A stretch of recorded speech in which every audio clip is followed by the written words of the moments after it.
Mazza qildimning navbatdagi soni. Diqqat, mazza qildim. Ba'zan shunday damlar keladiki, ortingdan sanchilgan pichoqni og'rig'iga qaramasdan yuzlariga kulib boqasan. Ularning zarbalaridan yiqilmaganligini ko'rsatish uchun. Inson tilga kirishi uchun 3 yil kerak bo'ladi. Tildan qolish uchun esa 1 soniya yetarli.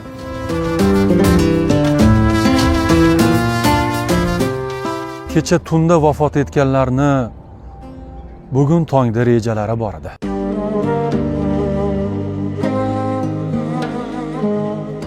Ajal kelganda seni tirik holda topsin. Ba'zilar chamasi 20 yoshlarida o'ladi. 80 yoshlarida shunchaki ko'miladilar. Kimning gaplariga maza qildingiz? Asadullo, Alika, Baxtiyor yoki Akmal? Izohlarda albatta yozing va videoni boshqalarga ham ulashib qo'ying. Maza qildimga obuna bo'ling.